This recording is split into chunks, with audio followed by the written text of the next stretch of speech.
है ना, वो अपने साथ जब लेकर रहती है और समुद्र में मिलने से पहले उसे किनारे पर छोड़ देती है, तो वो डेल्टा फॉर्म होता है। तो क्या कहता है? डेल्टा। तो वो क्या करती है, नदी डिफरेंट बहुत सारी धाराओं में बैठ के अपना जो सारा अवसाद है वो नदी किनारे पर छोड़ देती है, सारा सेंडिमेंट जो है उसको कहाँ छोड़ देती है? नदी अपने वेंट पर छोड़ देती है, रिवर सी वेंट पर, नदी के किनारे पर छोड़ देती है। तो उसे हम क्या कहते हैं? उसे हम कहते हैं डेल्टा। डेल्टा का क्या फायदा होता है? ये बहुत उपजाऊ होता है, फर्टाइल होता है और मोस्टली दोआब बनते हैं यहाँ पर। दो नदियों के बीच का जो है एरिया बनता है। सबसे फेमस डेल्टा का एग्जांपल है डेल्टा, गंगा ब्रह्मपुत्र डेल्टा। ठीक है, आपको 2-3 पॉइंट हो गए, 3 पॉइंट लिख दोगे ना डेल्टा में, डेल्टा लिख करके 1 2 3 3 लाइन लिख दोगे। ऐसे एक्चुअली क्या होती है, जब नदी ऊंची पहाड़ी से आते हुए और बहुत एकदम स्पीड में स्टीप स्लोप बहुत तीव्र ढाल के साथ बहती है, तो अपना सारा सेडिमेंट समुद्र के अंदर तक ले जाती है और अंदर तक ले जाने की वजह से वहां दलदली एरिया नहीं बन पाता, उसे हम कहते हैं एस्चुरी। वो गहरे अंदर तक उस अपने सेडिमेंट को ले जाता है। उससे किसका फॉर्मेशन होता है? एस्चुरी। बोलो, जितना बोलोगे ना उतनी बार बोलोगे उतना ही याद होगा। कॉन्सेप्ट आ रहा है आपको, मैं ये समझ रहा हूं आप सीख तो गए हो, लेकिन उसको आप बोल नहीं रहे। और इसलिए मैंने एक्सरसाइज शुरू करवाई कि 10 मिनट रोज तुमसे ऐसे लिखवाया करना। कोई एक चीज दे दिया करूंगा बहुत सरल सी, उसे लिखो। आपको 6 महीने लगेंगे कम से कम लिखना सीखने में और काम की बातें लिखना सीखने में। अभी तो क्या होता है, जैसे मैं आपसे कहूं लेवल लिखो किसी टॉपिक पर, तो आप फालतू बातें लिखोगे, पहले 2 बार नहीं। काम की बातें तो बहुत बाद में लिखोगे, जो कितना टाइम थोड़ी यूपीएससी में हमें काम की बातें पहले लिखनी और सिस्टमैटिक ढंग से लिखनी। उसके लिए आपको क्या करनी पड़ेगी? प्रैक्टिस। प्रैक्टिस के साथ वो सब चीजें। चलिए इसका लास्ट होगा पीपीटी का लास्ट पेज। सर अगर दोनों नदियों की कंपैरिजन है तो फर्टाइल बताओ कौन सा जो डेल्टा बनेगी, डेल्टा बनेगी वही फर्टाइल होगा। पूरे भारत को खाद खिला रहा है गंगा यमुना का दबाव, गंगा यमुना का दबाव ये वाला। The comparison between Himalaya and Peninsular River of India. Place of origin के हिमालय देखें तो ये हिमालय जितनी भी नदियां हैं हिमालय माउंटेन से ओरिजिनेट होती हैं। जब ये कहाँ से ओरिजिनेट होती है? पेनिनसुलर प्लेट्यू से, या तो सेंट्रल आइलैंड से या ट्राइब के प्रकार से। सर पेन्नार नदी का पूरा नहीं हुआ। पेन्नार नदी एक पीछे कर दो, एक पीछे पेन्नार देखो, पेन्नार लिखो सर, लिख दो हिंदी वालों को लगेगा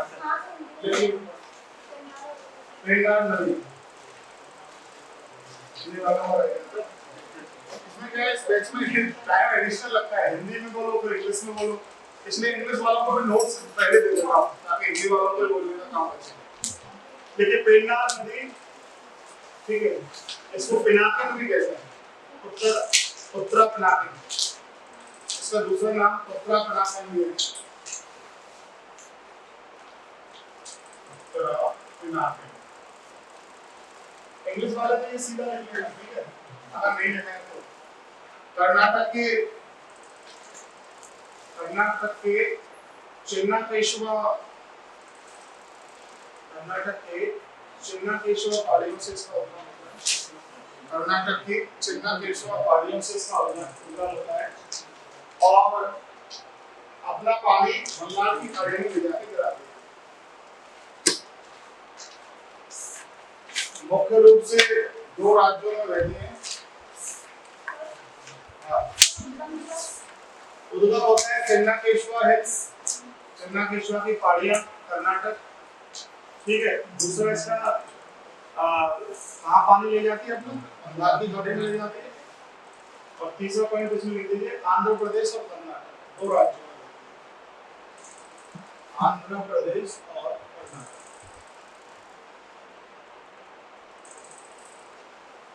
वैगई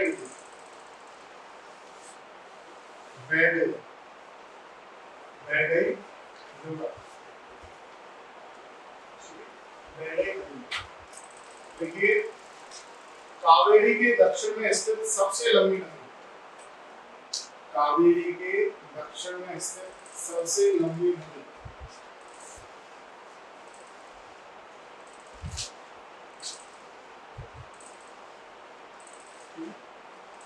कावेरी नदी और कन्याकुमारी के बीच में स्थित है। कावेरी और कन्याकुमारी के बीच में स्थित है।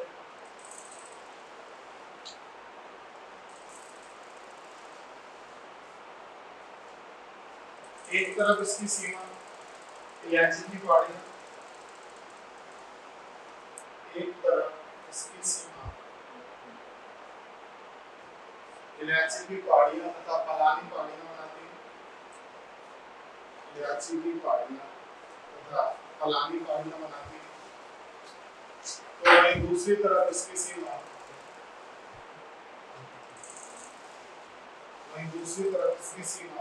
पाक जलडमरू मध्य बनाता है। बंगाल की इलायची की पहाड़ियां पलानी पहाड़ियां बनाती हैं तथा दूसरी तरफ इसकी सीमा पाक जलडमरू मध्य बनाता है। ये तमिलनाडु में है। इसका फ्लो एरिया क्या है? तमिलनाडु। पहले बताई थी ना, ठीक है। ये काम ले लो। ये कौन सी लेवल का है? ये क्या है? वेस्टर्न घाट। और ये इसका आगे ये कौन सी जगह है? सर ये दोनों मिलते हैं। वेस्टर्न घाट नीलगिरी की पहाड़ी, नीलगिरी के नीचे इलायची की पहाड़ी,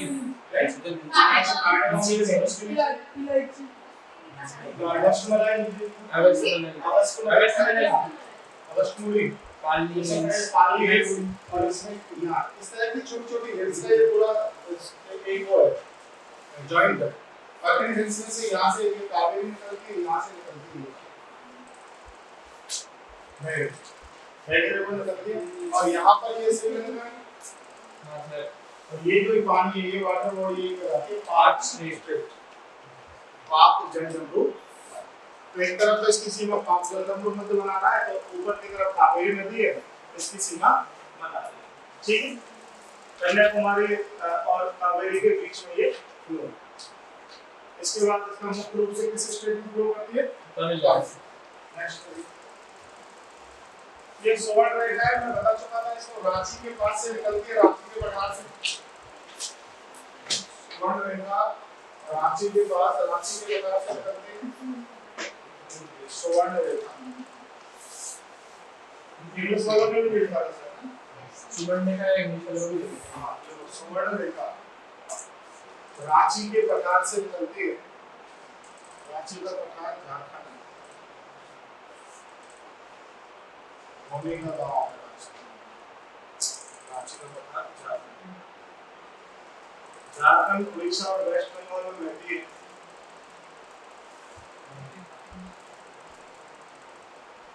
झारखंड, उड़ीसा और वेस्ट बंगाल में रहती है। यह है प्रायद्वीपीय पठार की, यह है प्रायद्वीपीय पठार के उत्तर पूर्व कॉर्नर की प्रमुख नदी है।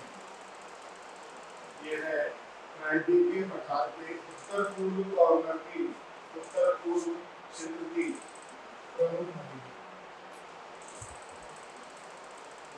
प्रायद्वीपीय पठार के उत्तर पूर्वी कोने की प्रमुख नदी। तो छोटी-छोटी सी रिवर्स है, बस नाम याद रखने से। कौन सा शहर बसा हुआ है सुवर्ण रेखा पर? सुवर्ण रेखा रिवर पर कौन सा शहर बसा हुआ है? जमशेद, काटा नगर या जमशेद।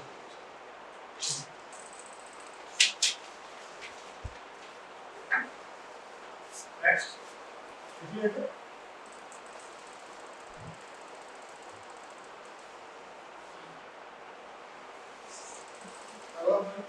अगला ये है, ये आपने आपके नोट्सों में है वैसे ही, आप केवल इसको रीड आउट कर लीजिए। प्लेस ऑफ ओरिजिन के आधार पर हम लोग कह सकते हैं कि हिमालय रिवर जो है वो हिमालय माउंटेन से निकलती है, ग्लेशियर को कवर करती है। ग्लेशियर से मोस्ट ऑफ ये ओरिजिनेट होती है। जबकि पेनिनसुलर रिवर है, ये कहां से निकलती है?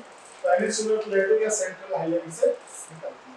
अब एक क्वेश्चन आना होगा तो एक दिमाग में सेंट्रल हाईलैंड क्या है सर? ठीक है, तो ये जो प्लेटो है ना पूरा, इस प्लेटो को हमने कई पार्ट्स में डिवाइड करना है। ये वाला जो एरिया है डेक्कन, ये तो डेक्कन प्लेटो है, ट्रायंगल शेप में है। ये वाला जो एरिया ये सेंट्रल आइलैंड, मध्य प्रदेश और ये वाला जो एरिया अपना आता है छत्तीसगढ़, मध्य प्रदेश और थोड़ा सा उत्तर प्रदेश, ये पूरा एरिया क्या आएगा सेंट्रल है। ठीक है, नर्मदा और ताप्ती नदी जहाँ से निकलती है, नर्मदा और ताप्ती का जो पूरा कोर्स है वो पूरा का पूरा सेंट्रल आइलैंड का एरिया, गुजरात, थोड़ा सा राजस्थान भी, दक्षिणी राजस्थान, ये सब सेंट्रल आइलैंड है। तो ये मैं जब इसका फिजिकल फीचर्स पढ़ा रहा था तो मैंने बड़े अच्छे से इनको एक्सप्लेन भी किया था। ये तो हो गया आपका क्या डेक्कन प्लेटू और ये सेंट्रल, ज्यादातर नदियां या तो डेक्कन प्लेटू से अपना पानी लेंगी, उनका रिवर बेसिन या तो डेक्कन प्लेटू में होगा या सेंट्रल आइलैंड। ठीक है, तो डाउट नहीं इसमें। इसके बाद क्या है, ज्यादातर ओल्डर देन हिमालय है। ओल्डर देन हिमालय के क्या वर्ड यूज होता है, एंटीसीडेंट। हिंदी में क्या कहते हैं, पूर्ववर्ती, पूर्ववर्ती हिंदी में कहते हैं पूर्ववर्ती नदियां। मोस्ट ऑफ रिवर कैसी है, पूर्ववर्ती रिवर। ठीक है, तो antecedent rivers older than Himalaya है, जैसे इंडस, ब्रह्मपुत्र। ठीक है, कहां पर, हिमालय रिवर्स। और most of river of peninsular India है superimposed, rejuvenated, resulting in falls, डिडाइल एंड रेक्टेंगुलर पैटर्न। मतलब ये पैटर्न के बारे में बात कर रहा है। रेक्टेंगुलर पैटर्न क्या होता है, ज्यादातर जो नदियां हैं ना वो इस तरह से मिल रही है, सीधी इसमें आकर के ये मिल रही है, इसमें इस तरह का पैटर्न फॉलो कर रही है, पहले एकदम जो निश्चित रास्ते में रहती है। सर ये भी तो एंटीसीडेंट होती है। हां, ये भी एंटीसीडेंट होती है। इधर वाली जो है ज्यादातर कैसी है, एंटीसीडेंट है, लेकिन ये हिमालय में केवल दो, इंडस और ब्रह्मपुत्र कैसी है, एंटीसीडेंट है। उसके अलावा गंगा, यमुना, सतलज ये सब कैसी है, रिवर, ये सारे रिवर। नेचर ऑफ रिवर कैसा है, हिमालय की नदियां ज्यादातर लंबा रास्ता तय करती हैं, समुद्र तक पहुंचने में लॉन्ग कोर्स तय करती है, लंबा रास्ता तय करती है, इसलिए बहुत ज्यादा रास्ता बदलती भी है, उनका रास्ता बदलता भी है, फ्लड्स भी आती है बहुत ज्यादा, एंड लॉन्ग कोर्स तय करती है, flowing through the rough mountain, experiencing headward erosion है ना, सीधा काटती है, इसलिए रिफ्ट वैली बनाती है। ये नदियां अपना पानी क्या सीधा काटती है, इसलिए कैसा बनाती है, रिफ्ट वैली, ऊपर से गिरती है और सीधा हेडवर्ड इरोजन करती है, इसलिए रिफ्ट वैली बनाती है। और प्लेन में आकर के मियांडर्स बनाती है। मियांडर्स समझा था मैंने, कैचमेंट एरिया किसका ज्यादा होगा, हिमालय ज्यादा होगा, इनका कम है। एज ऑफ रिवर किसकी ज्यादा है, हिमालय वाले यू ज्यादातर नई नदियां, केवल इंडस और ब्रह्मपुत्र को छोड़ दो तो ज्यादातर हिमालय की नदियां कैसी हैं, न्यू रिवर्स, गंगा, यमुना और जितनी भी ट्रिब्यूटरीज है वो सब कैसी हैं, यंग रिवर्स। ठीक है, इंडस और ब्रह्मपुत्र इन दोनों को छोड़ दो, तो वैसे भी इंडिया में आपकी बहुत ज्यादा उनका प्रभाव नहीं है। इंडस और ब्रह्मपुत्र का भारत में बहुत ज्यादा प्रभाव नहीं है, भारत की मेजर रिवर में गंगा ही आती है, इसलिए यंग और यूथफुल है, एक्टिव है और डीप वैली बनाती है ना। इसके अलावा ओल्ड रिवर्स है और इनके अलावा ऑलमोस्ट अपने बेस लेवल पर पहुंच गए। बेस लेवल क्या होता है, जहां से हम ज्यादा काट नहीं सकते, मैच्योरिटी लेवल तक वो लोग पहुंच गए। ये तीन चार तरह से आप इनको अर्थक कर सकते हैं, इनको आप बढ़ा करके 8-10 भी और कोई इसमें क्वेश्चन होता है। एक नया टॉपिक लेते हैं, वो इसको डालिए और पीपीटी फाइल ओपन कर दीजिए, उसको भी करा देंगे, फिर नया टॉपिक है। पेपर नंबर वाले जो है इसके बाद वाले जो है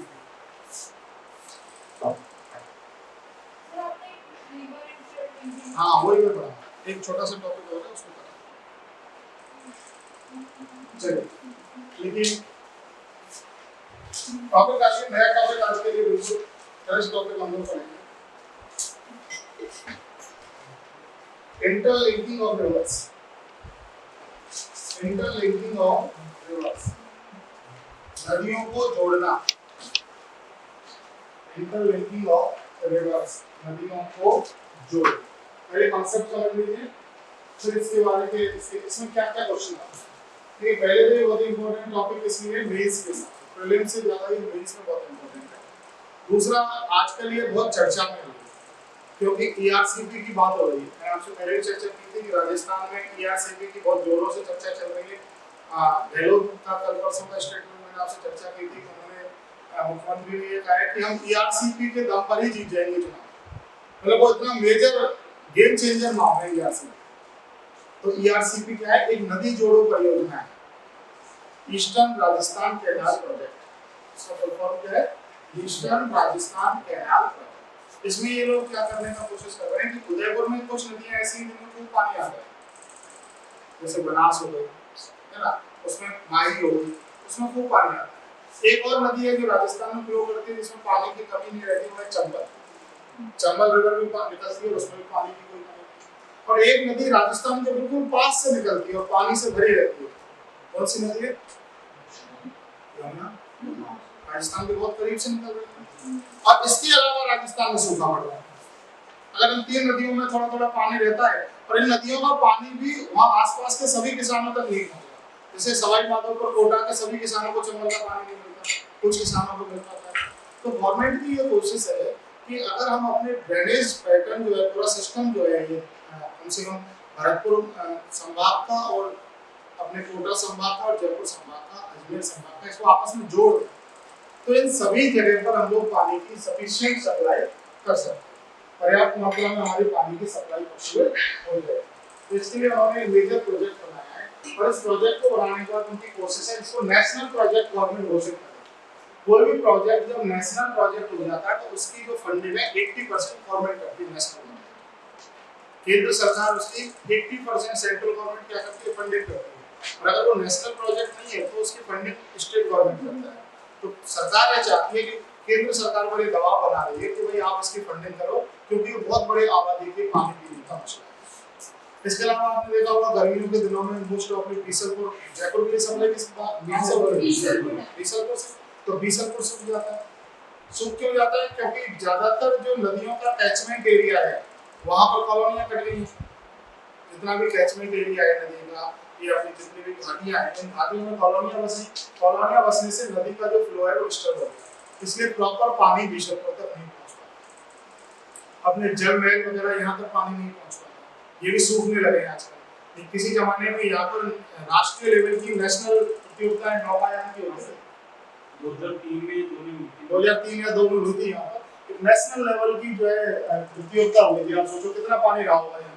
लेकिन उसके बाद धीरे धीरे अब सूख गई। अब तो उसमें पैदल भी जा सकते हैं, इतना सूख जाती है महीनों में, तो बिल्कुल ही सूख जाती है ये इतना जल महल। तो कुल मिलाकर बात यह है कि नदियों का जो पानी है अगर हम उसको इंटरलिंक कर दें, आपस में जोड़ दें, तो ये समस्या खत्म हो जाएगी। ये बात हो रही केवल राजस्थान में, लेकिन ये गवर्नमेंट का प्रोजेक्ट है कि ये पूरे भारत की नदियों को अगर हम आपस में जोड़ दें तो एक सबसे बड़ी प्रॉब्लम है कि ज्यादातर जगहों पर बाढ़ आती है। जैसे इस समय कहाँ बाढ़ आ रही है? आसाम में ब्रह्मपुत्र की वजह से बहुत ज्यादा बाढ़ आ रही है। ब्रह्मपुत्र को आसाम का सोप कहते हैं, सौरभ आसाम कैसे कहते हैं।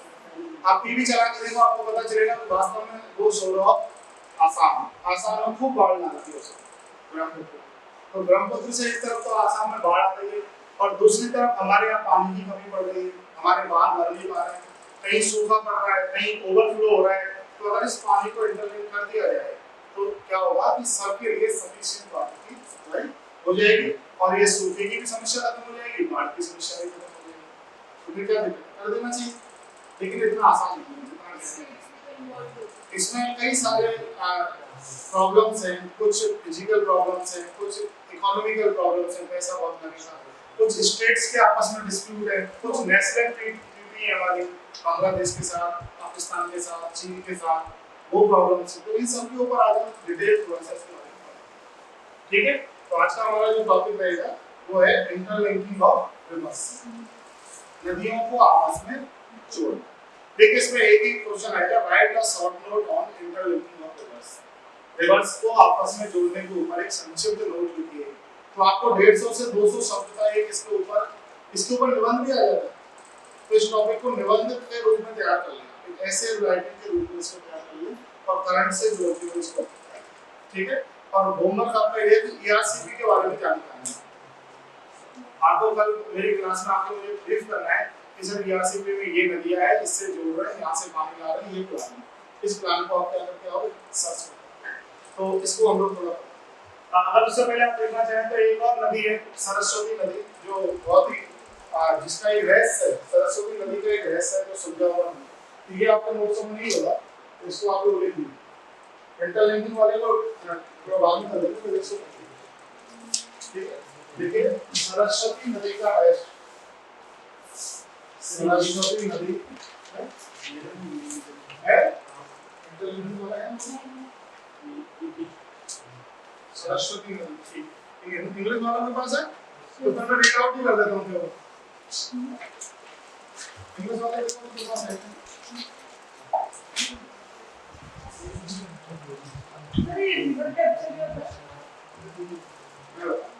रिवर जब दूसरे का रास्ता क्या कर लेते हैं, दूसरी नदी का रास्ता कैप्चर कर लेते हैं। टॉपिक रह नहीं गया है, मतलब बहुत ज्यादा टॉपिक नहीं है, इतना इंपॉर्टेंट नहीं है, इसलिए मैंने इसको नोट्स के फॉर्मेट में दिया, नहीं समझ में आया।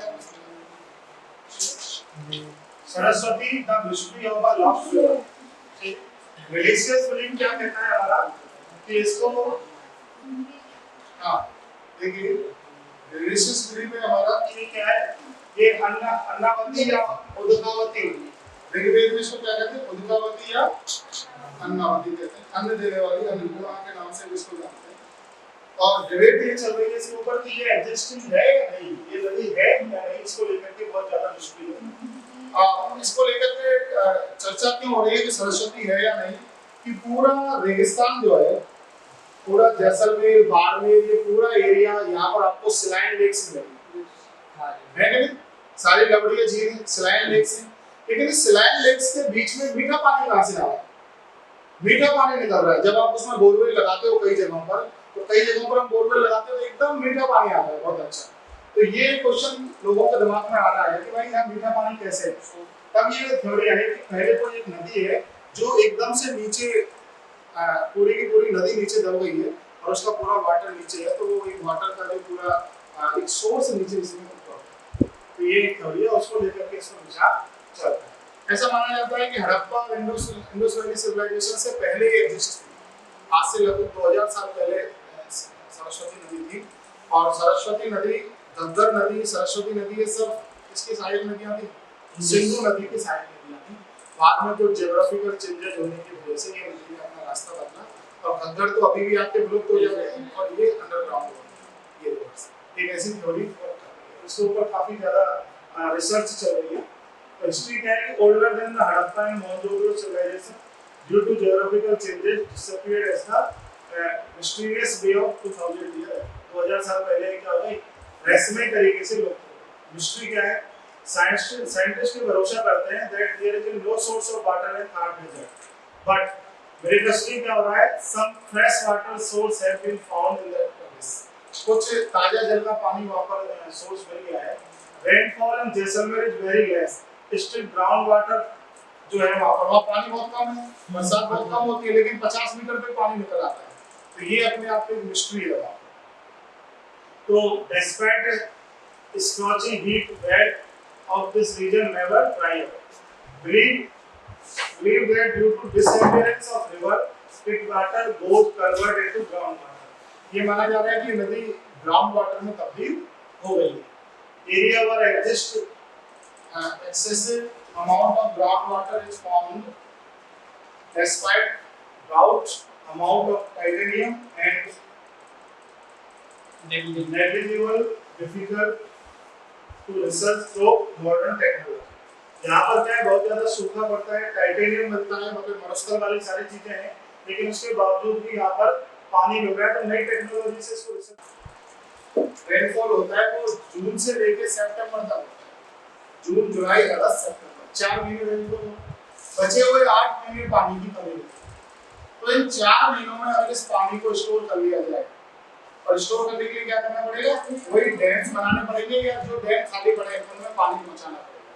तो वो एक प्रोजेक्ट। एक और बात है कि हमारे यहाँ जो बरसात होती है 4 महीने, वो यूनिफॉर्म नहीं है, कहीं ज्यादा होती है, कहीं रेन शेडो एरिया, जैसे पूरा राजस्थान रेन शेडो एरिया में आ जाता है, अरावली की वजह से पूरा जैसलमेर वाला एरिया इसमें पानी नहीं होता।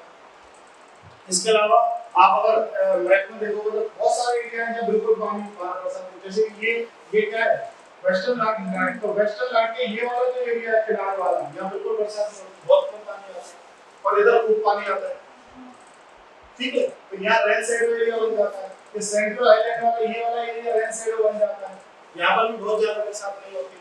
इसके अलावा जम्मू कश्मीर वाला जो ऊपर जो एरिया, वहां तक बादल इतना ऊपर पहुंच नहीं पाता, बादल की हाइट इतनी नहीं है कि वहां तक पहुंचे लद्दाख तक, तो लद्दाख में, लेह में, स्पीति में वहां भी क्या है, सूखा पड़ता है पूरी तरह से। तो रेन का जो पैटर्न है वो बहुत ज्यादा डिफरेंट, अलग अलग है। एक तरफ तो आसाम, नॉर्थ ईस्ट में आसाम वाला जो एरिया है वहाँ इतनी ज्यादा रेनफॉल होती है, बहुत ज्यादा हैवी रेनफॉल होती है, वहीं महाराष्ट्र में सूखा पड़ जाता है। तो इसकी वजह से अगर नदियों को जोड़ें तो पर्याप्त मात्रा में पानी पाया जा सकता है। तो ये भी इसमें बात है, ठीक है। Geographically, the time variance is availability of natural water versus year-round demand for irrigation, drinking, and industrial water created demand supply है। हमारे यहाँ बहुत बड़ा डिमांड सप्लाई है, तो जितना पानी चाहिए उतना पानी रहे, इसलिए एक दिन छोड़ करके 2 दिन छोड़कर सप्लाई हो रही है। कई कॉलोनियों में तो जगह में टैंकर डलवाए जा रहे हैं, तो पानी की सप्लाई नहीं problem. Many part of country face drought, while other part face flooding every year. Indo-Gangetic River or perennials fed by rain and glacier. Peninsular River seasonal rain fed mainly from monsoon. Indo-Gangetic Plain suffer from floods and peninsular state from drought. तो अपनी जो Indo Gangetic वाला जो area है, यानी सिंधु और गंगा वाला जो प्लेन है, उसमें बाढ़ आती है, और नीचे जो कृष्ण जो पेनिसुलर लेवल वाला एरिया है उसमें क्या आती है, सूखा पड़ जाता है। तो ये एक बहुत बड़ी समस्या है। If excess water is diverted from plain to peninsula, the problem of flood and drought solved to a large extent. अगर हम एक्स्ट्रा पानी को हिमालय वाले को ले जाकर के पेनिनसुला वाले सिस्टम में शिफ्ट कर रहे हैं पेनिनसुला में, तो क्या ये प्रॉब्लम सॉल्व नहीं होगी? ये बहुत बड़े लेवल पर प्रॉब्लम सॉल्व होगी। इसके लिए national river link project is claimed to be the answer of Indian water problem through conservation and storage of abundant monsoon water and deliver this water using their interlinking project to area and over time when water becomes scarce. तो जब पानी की बहुत ज़्यादा कमी हो जाए उस समय ये जो प्रोजेक्ट है, ये प्रोजेक्ट क्या कर रहा है, इस सारे पानी को आपस में इंटरलिंक कर रहा है। उसके लिए बहुत बड़ा प्रोजेक्ट है जो हमारी वाटर प्रॉब्लम्स को क्या कर सकता है, सॉल्व कर सकता है। ऐसा नहीं है कि ये कोई आज का विचार आया हो, ये बहुत पुराना है, इसकी हिस्ट्री भी है। Can also offer potential benefit to transport infrastructure. Underline करें, ट्रांसपोर्ट इंफ्रास्ट्रक्चर। केवल इरिगेशन के लिए नहीं, ट्रांसपोर्ट के लिए भी बहुत इंपॉर्टेंट होता है। आपको पता है कि वाटर ट्रांसपोर्ट बहुत सस्ता होता है, वेरी चीपेस्ट। पेट्रोल से, डीजल से आप कोई चीज लेके जा रहे हैं, और एक पानी से, नाव के माध्यम से कोई ट्रांसपोर्ट करना है या शिप के माध्यम से करना है, तो वो थोड़ा सस्ता होता है, बहुत सस्ता। तो अगर हमारी नदियां इंटरलिंक हो जाएंगी, सब में पूरा साल पानी रहेगा, तो वाटर ट्रांसपोर्ट भी होगा, तो उससे भी हमें बहुत सारा पानी फायदा होने की संभावना। तो benefit transport infrastructure and broadening income source for rural areas through fish farming. दूसरा फायदा, एक और फायदा है, फिश फार्मिंग हो पाएगी, क्योंकि सबसे ज्यादा फिश कंजप्शन होता है, फिश सबसे ज्यादा खाया जाने वाला है, तो ज्यादा से ज्यादा फिश फार्मिंग के भी ऑप्शंस। तो अगर आपसे पूछा जाए भाई इंटरलिंकिंग ऑफ रिवर्स के 4 बेनिफिट्स बताओ, तो कौन-कौन से बताओ? तो 4 बेनिफिट्स। इरिगेशन सबसे पहला तो ड्राउट और फ्लड दोनों की प्रॉब्लम सॉल्व हो जाएगी, 1। सेकंड इरिगेशन बोला करो, बोलोगे नहीं तो मैं कल नहीं लिख पाओगे, कल जब मैं क्वेश्चन दूंगा तो नहीं लिख पाओगे। पहला बेनिफिट क्या होगा इंटरलिंकिंग से? ड्राउट और सेकंड इरिगेशन, ट्रांसपोर्ट का होगा, और फोर्थ फिश फार्मिंग की ओर हम लोग बढ़ सकते हैं। ठीक है, हिस्ट्री है इसकी, ये केवल पढ़ने के लिए, इसमें से कुछ क्वेश्चंस नहीं आते। फर्स्ट मॉडर्न चीफ इंजीनियर और मद्रास प्रेसिडेंसी के थे अर्थुन कॉटन, उन्होंने इसका प्लान दिया था। 1960 में ministry of state of energy and irrigation के थे के.एल. राव, उन्होंने गंगा को कावेरी से जोड़ने का एक प्लान दिया कि गंगा को किससे जोड़ा जाए, कावेरी से। उसके बाद 1982 में इंदिरा गांधी ने एक एजेंसी बनाई थी, नेशनल वाटर डेवलपमेंट एजेंसी, ठीक है, लेकिन बहुत ज्यादा काम नहीं कर पाई। 2002 में सुप्रीम कोर्ट ने गवर्नमेंट से पूछा कि भाई क्या प्लान फाइनल हुआ तुम्हारा, तब 2003 में उन्होंने कहा था कि हम इस सबको कर लेंगे, लेकिन 2016 तक कोई बहुत ज्यादा डेवलपमेंट इसमें नहीं हुआ। Government decided to study in feasibility and division concrete layout of the implementation. 2016 में एक फाइनल प्लान गवर्नमेंट ने तैयार किया कि हम इस तरह से इनको जोड़ सकते हैं। लेकिन गवर्नमेंट चेंज हो गई, प्रोजेक्ट बाद पुट ऑन होल्ड, उसके बाद प्रोजेक्ट होल्ड पर रहा।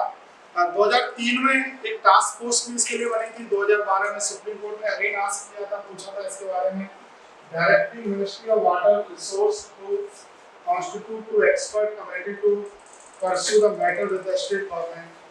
फिर इसके लिए एक मिनिस्ट्री ऑफ वाटर रिसोर्स ने एक कमेटी बनाई थी जो स्टेट गवर्नमेंट्स के साथ कोऑर्डिनेट करेगी। Left the implementation of project of central direction discussion, और बाद में ये केंद्र के ऊपर छोड़ दिया गया कि वो जैसा चाहेंगे वैसा ही प्रोजेक्ट आगे बढ़ेगा। 2014 में केन और बेतवा नदी को जोड़ने का एक प्रोजेक्ट कैबिनेट से अप्रूव हुआ, और 15 में गोदावरी को कृष्णा से जोड़ने का काम कंप्लीट हुआ। मार्च 2021 में गवर्नमेंट ऑफ यूपी और एमपी इन्होंने एक एग्रीमेंट साइन किया है, और इन्होंने मिलकर के मल्टी लेवल पर केन और बेतवा रिवर्स के प्रोजेक्ट को यूज करने की बात चल रही है।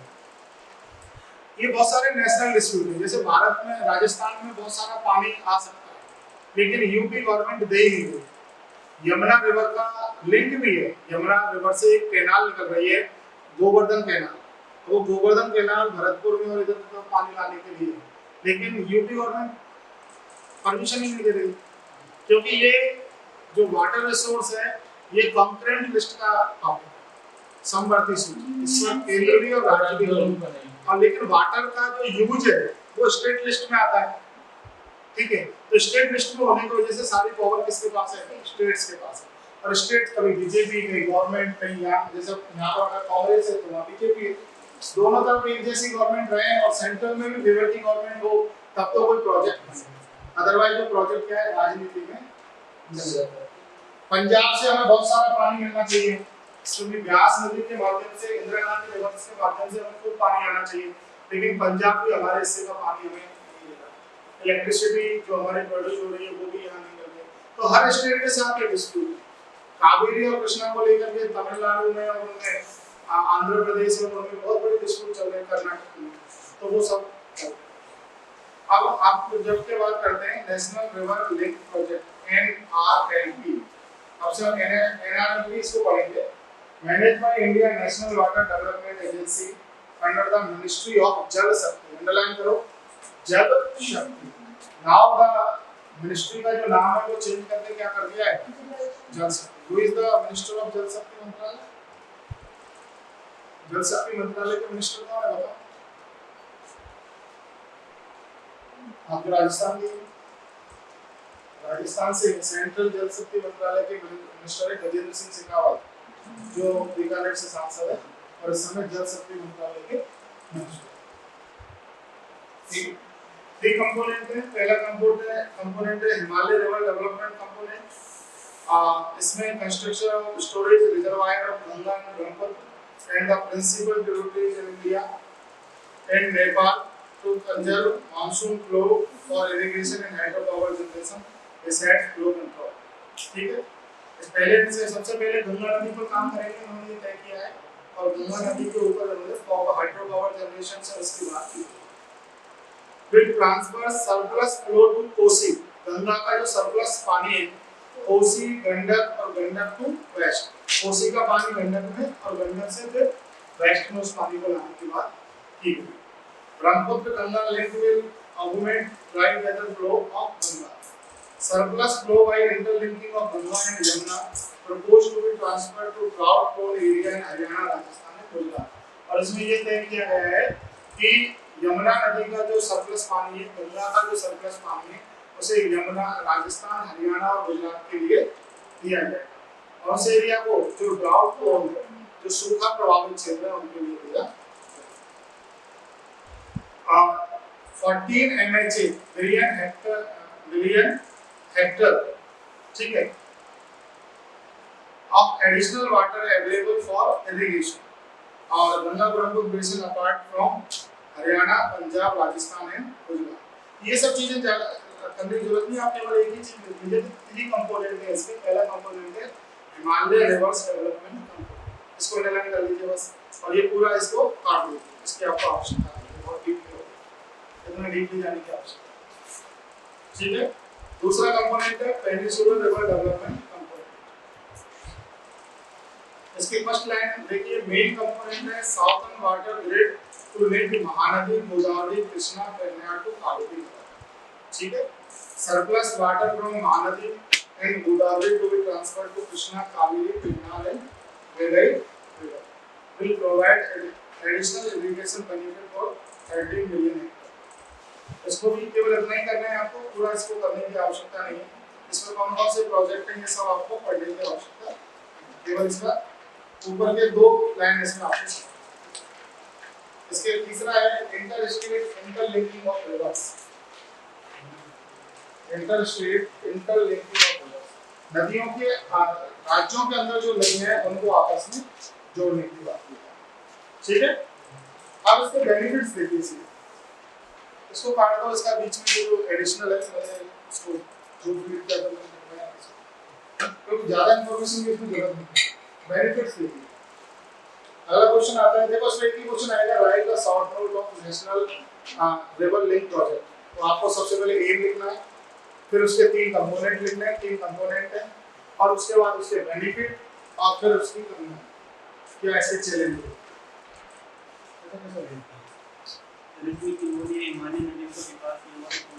हिंदी वालों का पास नहीं है पूरा।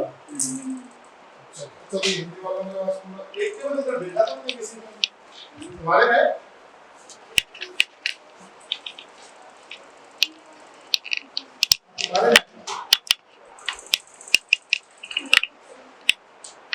ये वाले इनको अलग प्रिंट दिया है तुम्हें,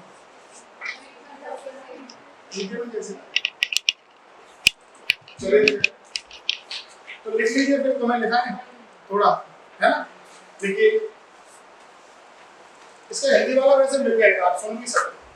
हिंदी वाला मैडम अभी दे देंगी, टाइप हो गया है वो, बस आपको मिल जाएगा।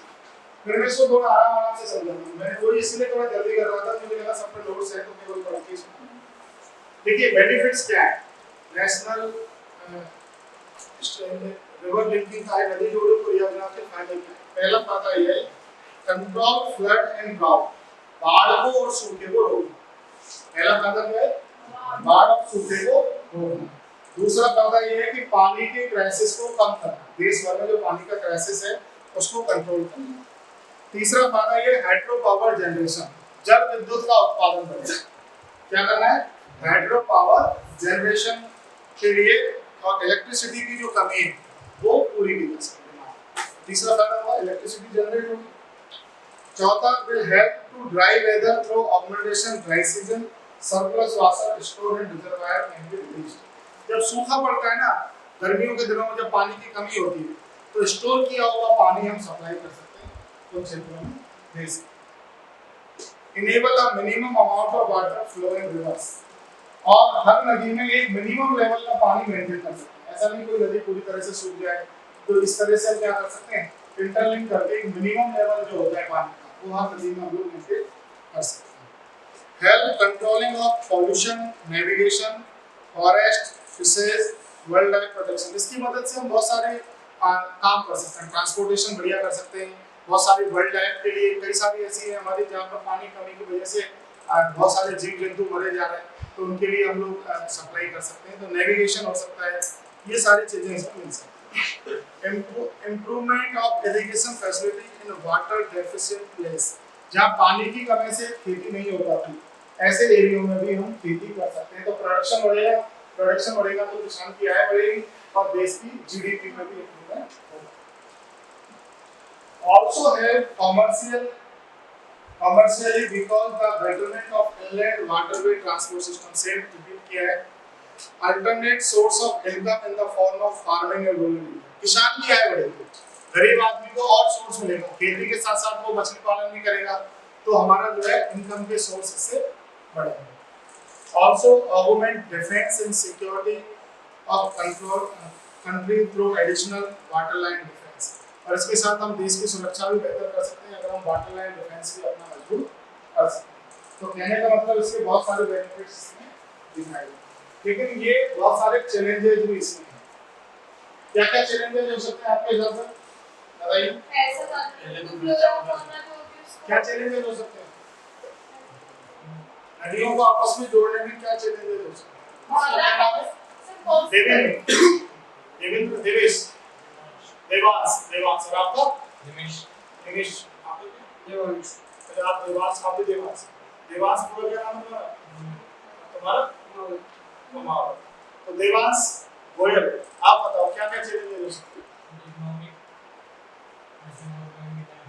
ठीक है, और फिजिकल कंडीशन होती है यहाँ पे कहीं रास्ते में। और तुम बताओ तुम्हारा? नदियों को जोड़ने में तुम्हें क्या लगता है, क्या क्या क्या समस्याएं आ सकती हैं?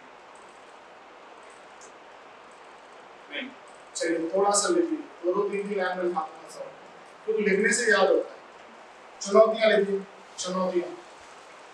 इंग्लिश वालों को तो लिखा हुआ है, हिंदी वाले लिखिए चुनौतियां। पहली चुनौतियां हैं देखो, आर्थिक चुनौती।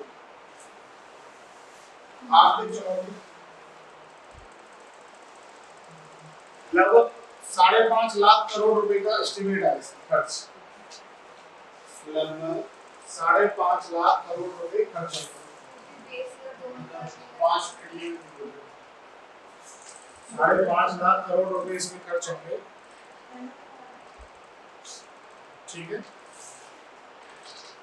अब इसमें दिक्कत क्या है कि चलो 5.5 लाख करोड़ रुपए खर्च होने के बाद ये जुड़ गए, लेकिन बेनिफिट कितना होगा? बेनिफिट उतना नहीं होगा जितना पैसा इसको करने में खर्च होगा। ठीक है, आमदनी अटेंडिंग खर्चा रुपया हो जाएगा, आमदनी होगी नहीं और पैसा। दूसरा क्या है कि हम जिस चीज के ऊपर इस पूरी प्रोजेक्ट को चला रहे हैं, ग्लेशियर का पानी सब जगह पहुंचा रहे हैं, लेकिन वो ग्लेशियर ही अपने ज्यादा समय के लिए नहीं बचे। ग्लेशियरों के बारे में भी साइंटिस्ट का अनुमान है कि 100 200 से 100 150 साल और चलेंगे, उसके बाद ये ग्लेशियर ही सारे क्या हो जाएंगे, खत्म हो जाएंगे। कोई रेनी रेनी हो जाएगी ऐसे, नदियों में बारिश का पानी आएगा, तो आपको पता है आने वाले समय में अगर ये क्लाइमेट चेंज होता रहा तो सूखा पड़ेगा, प्रलय आएगी। प्रलय की जो बात करते हैं, प्रलय क्या होती है, सारे ग्लेशियर्स पिघल जाएंगे, पानी की कमी हो जाएगी, तो क्लाइमेट पूरा क्या हो जाएगा, चेंज। क्लाइमेट चेंज हो ही रहा है आजकल। आप देखो गर्मी पड़ती है तो बहुत तेज गर्मी पड़ती है, बारिश होती है तो तूफान आ जाते हैं भयंकर। जैसलमेर साइड में हाथ के रेगिस्तान में सूखा पड़ता था, वहाँ खूब बारिश हो रही है, तो क्लाइमेट क्या हो रहा है, चेंज।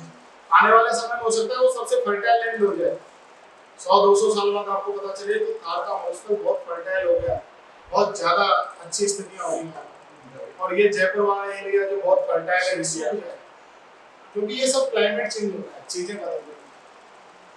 और जैसे मालदीव है, वो इतनी बुरी स्थिति में, जैसे मालदीव, मालदीव हर साल डूब रहा है थोड़ा थोड़ा, एक समय आएगा मालदीव पूरा खत्म हो जाएगा, मालदीव देश बचेगा ही। ठीक है, तो ये स्थिति आती है। सुनामी आई थी तो कई सारे आइलैंड डूब गए थे, सुनामी आने से कई सारे आइलैंड का जो है खत्म हो गया। तो ये सब क्लाइमेट चेंज होने की वजह से हो गया। अफ्रीका में कई रिवर्स हैं जो पूरी तरह से सूख गए, पिछले 50 साल में अफ्रीका की कई रिवर्स पूरी तरह से सूख। एक रिवर है वहाँ चाड, वो पूरी तरह से, चाड रिवर है अफ्रीका, वो बहुत अच्छी रिवर थी, उसकी वजह से बढ़िया फर्टाइल एरिया था, अच्छा, वो पूरी तरह से सूख गई। अब वहाँ इतना ज्यादा, इतनी बुरी स्थिति हो गई अफ्रीका में, देखो सबसे ज्यादा गरीबी कहाँ है, अफ्रीका। अमेरिका में, लंदन में कभी गर्मी नहीं पड़ती थी, इस साल वहाँ भयंकर गर्मी पड़ी है, टेम्परेचर 40-52 तक पहुंच गया लंदन में। तो इसका मतलब ग्लेशियर पिघल रहे हैं, क्लाइमेट चेंज हो रहा है, और इस क्लाइमेट चेंज होने की वजह से धीरे धीरे विनाश होता है, चीजें बदलेंगी, क्लाइमेट चेंज होता है तो चीजें बदल जाती हैं। ठीक है, तो इसका एस्टिमेट ऐसा माना जाता है कि 5.5 लाख करोड़ रुपए आएगा, लेकिन उस एस्टिमेट की बराबर बेनिफिट नहीं होगा, तो आर्थिक रूप से कोई फायदा इसका नहीं। पहला तो ये होगा, और दूसरा तरफ ये इतना खर्च करके हम ग्लेशियर का पानी ला रहे हैं, तो ग्लेशियर की भी एज ज्यादा।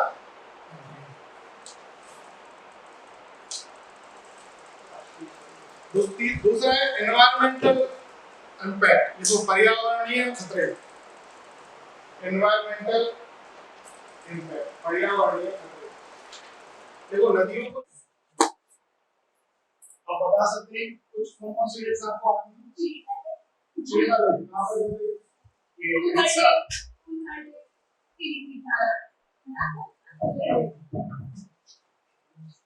सर्व समुद्र के आती है,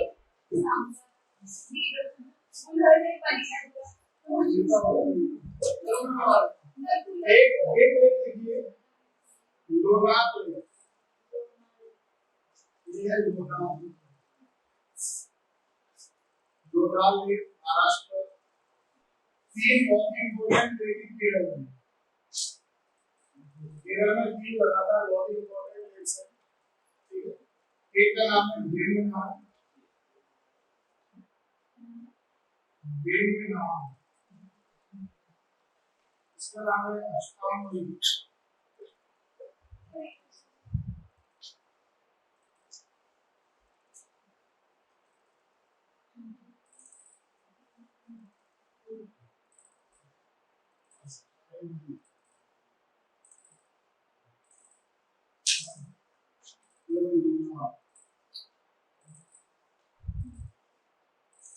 इसका नाम है समस्त,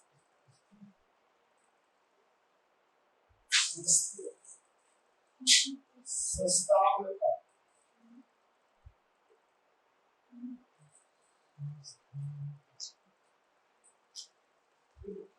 इसका सस्तावता,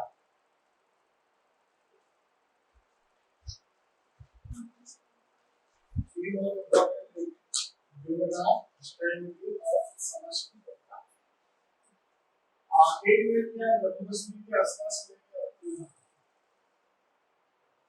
एक मिनट ये बुलर,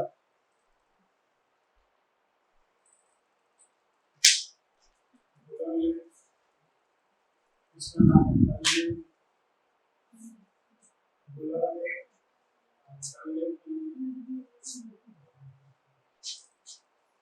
ये आंध्र प्रदेश और इसके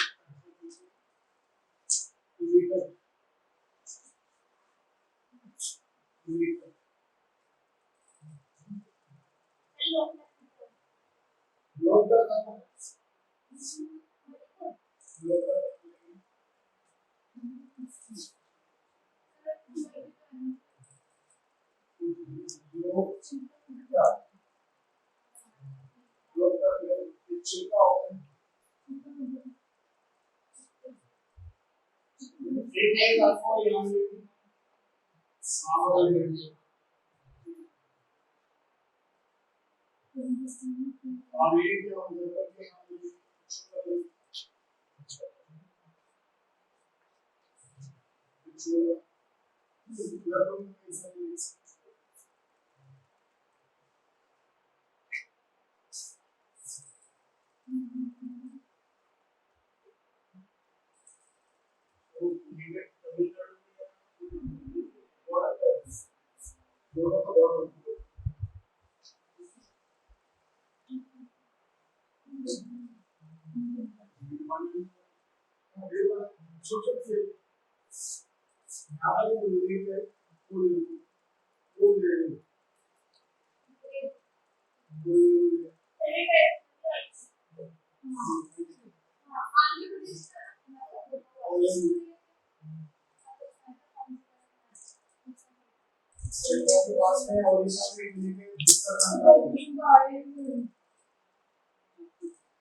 सूर्यलाल, चंद्रताल और भैरवताल,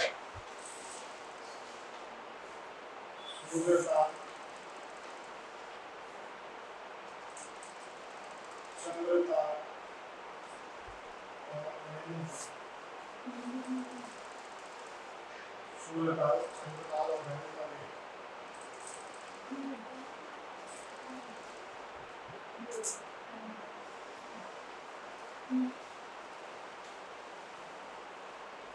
ये मणिपुर में सामू लेक, This is your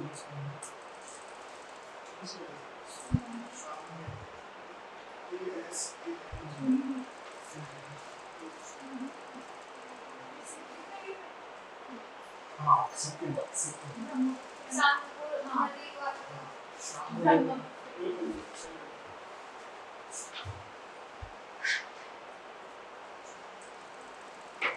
ये इंपॉर्टेंस लिंक्स हैं।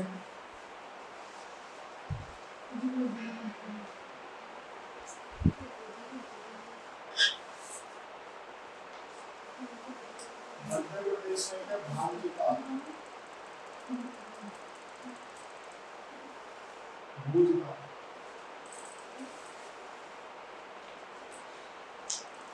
भूज का, भूज का, और गुजरात में है नाम से।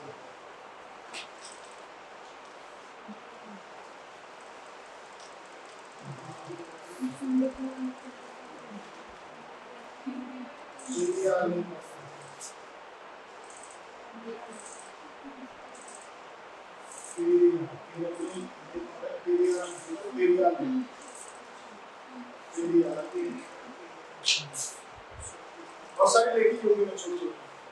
तो पेरियार जाता है एरिया केरल में तीनों के नीचे।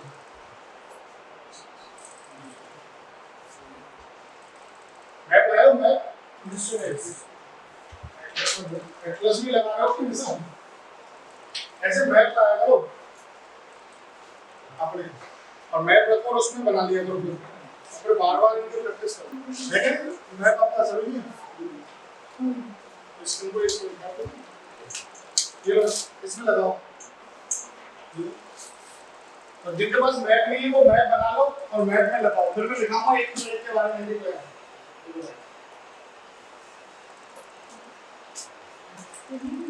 ये मैप बना के लगाओ, ऐसे लिखो भी और मैप भी बनाओ, और मैप बना के लगाने से ठीक है।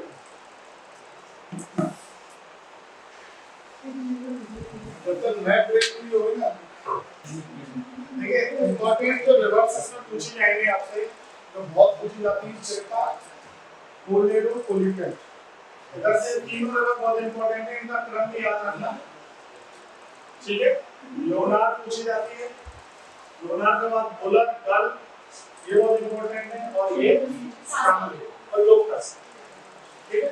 ये और बहुत सारी रिवर आपको मिलेंगी छोटी छोटी, उन पे आपको ज्यादा ध्यान नहीं देना है, इन मेजर रिवर्स को आपको ध्यान, ठीक है। पहली रिवर लिखिए कोलेडो,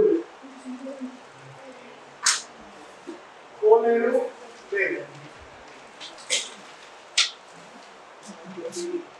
कोलेडो ले, देखिए कोलेडो ले। ऐसे आप चाहो तो एक टेबल बना सकते हो, ले स्टेट और इंपॉर्टेंट है उसके लिए बहुत इंपॉर्टेंट है ना, तो छोटी सी टेबल ले स्टेट और इंपॉर्टेंट है। कोलेडो ले, कोलेडो ले,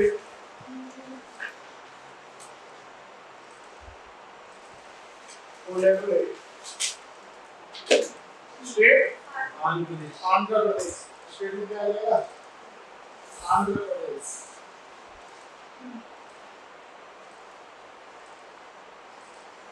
ठीक है। इसके दो इंपॉर्टेंट पॉइंट हैं, पहला लिखिए between Godavari and Krishna delta, Godavari और कृष्णा के डेल्टा के बीच में है, between Godavari and Krishna delta, ठीक है। और दूसरा फैक्ट इसमें ये है कि Ramsar site, it's a Ramsar site, Ramsar site,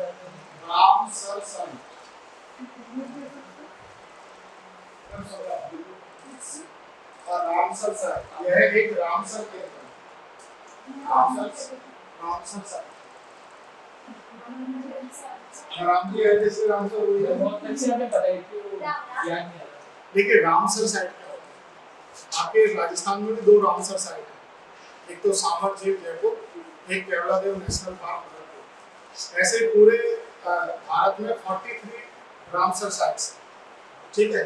Ramsar sites क्या होती है, रामसर एक शहर का नाम है ईरान में, ईरान में एक शहर है रामसर, वहाँ पर सभी लोग इकट्ठा हुए थे, सभी देशों के रिप्रेजेंटेटिव इकट्ठे हुए थे, और उन्होंने ये तय किया था कि वेटलैंड का कंजर्वेशन करना है। 2002 में समिट हुआ था, इंटरनेशनल ग्लोबल समिट हुआ था, तो समिट में ये तय हुआ था कि वेटलैंड को हमें क्या करना है, कंजर्वेशन करना है। वेटलैंड क्या होता है? वेटलैंड किसे कहते हैं? वेटलैंड उस एरिया को कहते हैं जहाँ साल भर पानी रहता है और जहाँ फ्लोरा और फौना की बहुतायत पाई जाती है और जहाँ बायोडायवर्सिटी बहुत ज्यादा होती है, ऐसे एरिया को हम क्या कहते हैं? कम से कम नहीं तो जहाँ 1 लाख से ज्यादा तरह की स्पीसीज पाई जाती है जिस एरिया में, उसको हम क्या किसके नाम से देते हैं? वेटलैंड का दर्जा देते हैं। और जब किसी भी जगह को वेटलैंड का दर्जा मिल जाता है तो फिर उसको हम क्या करते हैं, उस पर जो खर्चा होता है ना उसके रखरखाव पर, वो ये संस्था करती है, काम सब जो संस्था है ना वो करती है। तो हमारे राजस्थान से 2 ऐसी जगह हैं, सामल लेक और कैवलादेव नेशनल पार्क। ठीक है, भारत की सबसे बड़ी। कोलेडो हो गया, कोई डाउट? कोलेडो में कर लोगे? दूसरी देखिए सावर लेक। सावर लेक स्टेट क्या है? राजस्थान। राजस्थान।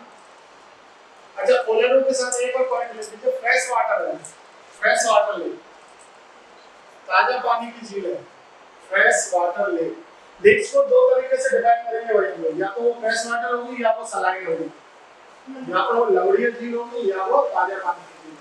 तो ये कैसी झील है? कोलेडो फ्रेश वाटर। और सावर कैसी है? सलाइन, सलाइन लेक, लवणीय झील।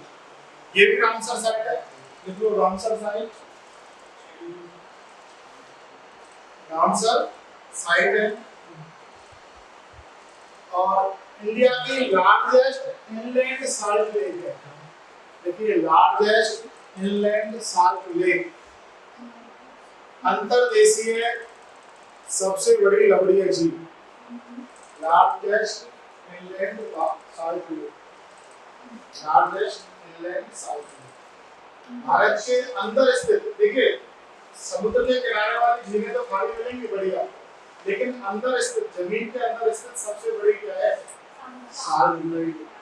साल्ट, ठीक है, सबसे बड़ी साल्ट लेक, लवणीय झील। इसके बाद तीसरी देखिए लोनार झील, लोनार, लोनार लेक, महाराष्ट्र।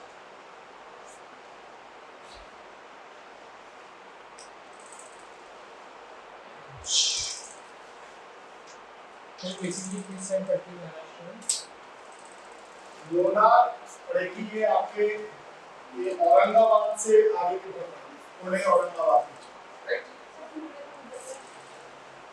औरंगाबाद वाला ही पड़ेगा ना, औरंगाबाद का। इसमें लोनार लेक का एक है कि ये क्या है, ये एक जो झील का निर्माण हुआ था ऐसे हुआ था, लगभग ऐसा बताते हैं कि 50,000 साल पहले एक उल्का पिंड आपके गया और उस उल्का पिंड के गिरने की वजह से जो गड्ढा हुआ और उस गड्ढे में क्या है, पानी भर गया बरसात का, और फिर वो झील में फिर उल्का पिंड के गिरने से उल्का पिंड नीचे चला गया। उल्का पिंड गिरने से जो गड्ढा हुआ, उल्का पिंड से बनी हुई लेक है, इसको बोलते हैं, ये इसको इंग्लिश वर्ड इसका होता है लोनार का मेटोराइट लेक, मेटोराइट हिट। मेटोराइट के हिट करने से ये क्या बना, उल्का पिंड का एक हिस्सा आके यहाँ गिरा था, तो छोटा टुकड़ा, और उस टुकड़े के गिरने से जो गड्ढा हुआ उससे मेटोराइट हिट से, एस्टेरॉइड का ही टुकड़ा मेटोराइट, तो मेटोराइट के हिट होने से ये बना। This lake is formed by meteorite hits.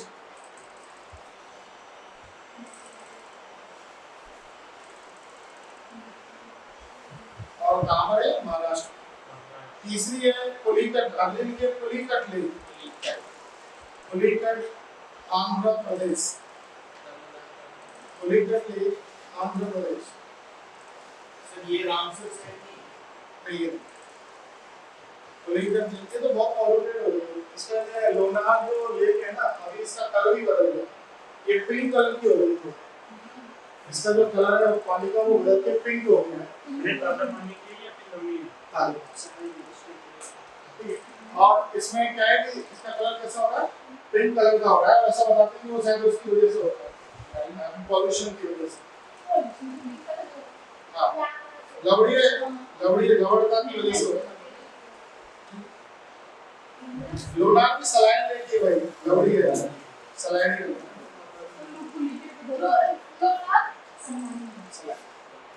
देखिए पोलीकट lake Andhra Pradesh saline lake है समुद्र का पानी यहाँ से आता है पोलीकट सलाइन लेक है। इसके बारे में लिखिए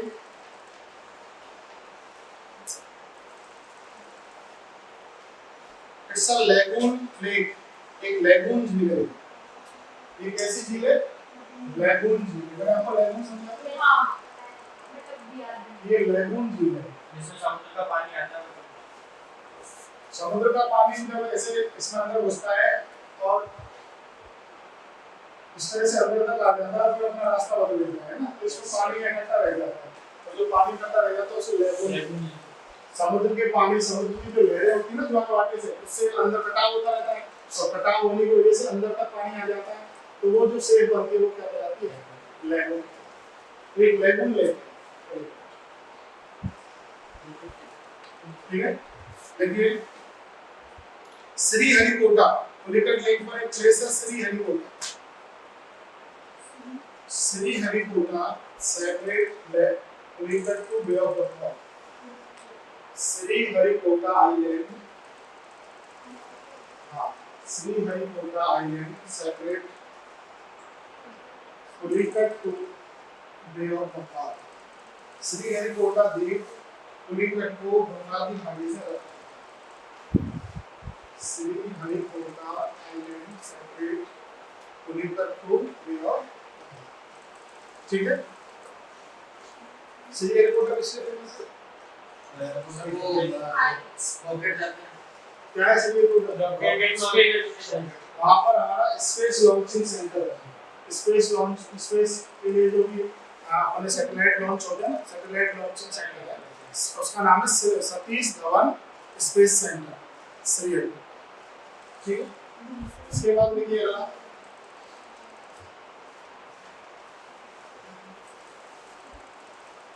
सेकंड लार्जेस्ट स्लैंड लेक ये पुलिकट क्या है सेकंड लार्जेस्ट स्लैंड लेक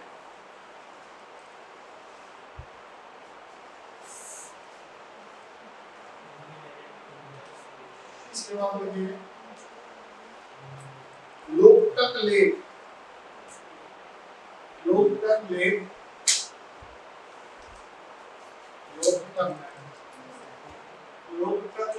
कहाँ पर है मणिपुर ये फ्रेश वाटर लेक है देखिए fresh water lake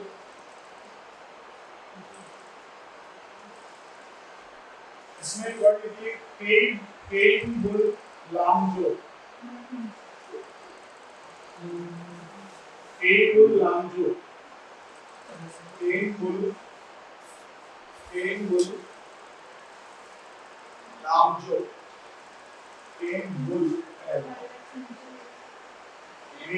Lamjao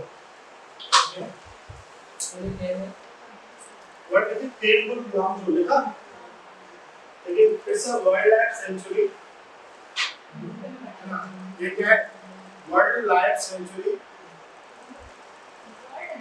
wild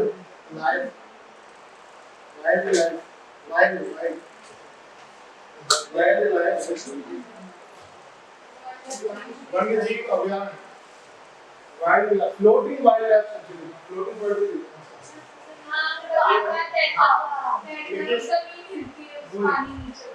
ये है नहीं रिकॉर्ड वो तो लोकटक क्या है इसके आगे लिखिए फ्लोटिंग वाइल्ड लाइफ सेंचुरी तैरता हुआ वन्य जीव अभयारण्य तैरता हुआ वन्य जीव अभयारण्य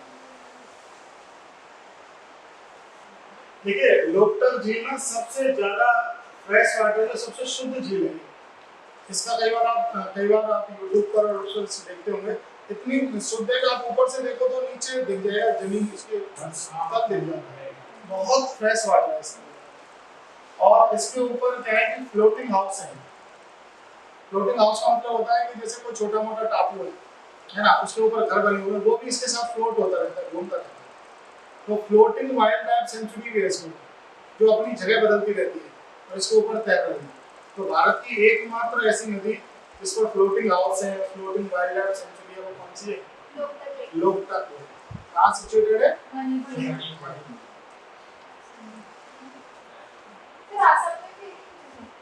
असम में नहीं है पूरा।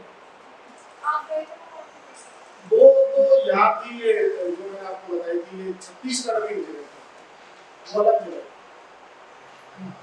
वहाँ पर जो मैं बता रहा था कि जिस तरह से इसे मिलते हैं तो वो हिलती है, जलजला जगह का नाम था, अच्छा नहीं तो हाँ वहाँ बैठे लोग जलजला आता है, ऐसे हिलती है वो क्या है, जो मैंने आपको समझाया था कि नदी है, नदी अंदर चली गई है, पानी अंदर है, ऊपर मिट्टी जम गई है, पेड़ आ रहे हैं, तब जब उसके ऊपर हम कूदते हैं जोर जोर से, जैसे हमारी पूरी टीम गई थी और हम लोग वहाँ उछल उछल के देख रहे थे, तो वो जमीन ऐसे वाइब्रेट करती है, उसके लिए दलदल हो रहा है। दलदल भरा है, पर ऐसा दलदल नहीं कि आप बहुत कूदो और अंदर घुस जाओ, ऐसा दलदल नहीं, मोटी परत होगी। लेकिन वो क्या है कि जब बहुत प्रेशर डालते हैं वहाँ पर, कूदते हैं उछलते हैं, तो वो फिर इस तरह से पेड़ की पूरा वाइब्रेट करती है वो पूरी जमीन, तो थोड़ा ऐसा लगता है जैसे जलजला आ गया, इसलिए उसका नाम ही जलजला है।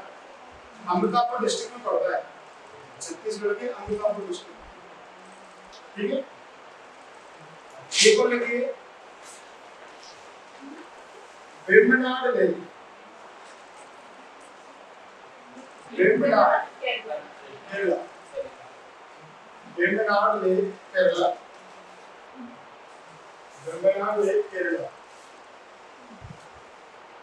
ठीक है, longest lake of India, longest lake of India,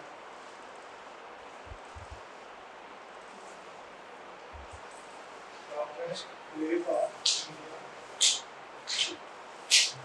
यहाँ पर एक बहुत बड़ी जल प्रतियोगिता होती है, बोट प्रतियोगिता, नेहरू, देखिए नेहरू ट्रॉफी बोट रेस यहाँ पर होती है, Nehru trophy boat race, Nehru trophy boat race. या आपने देखा होगा कि कई सारे यूट्यूब पर वीडियो पड़े हुए हैं, 20-20 30 लोग इन नाव को चलाते हैं।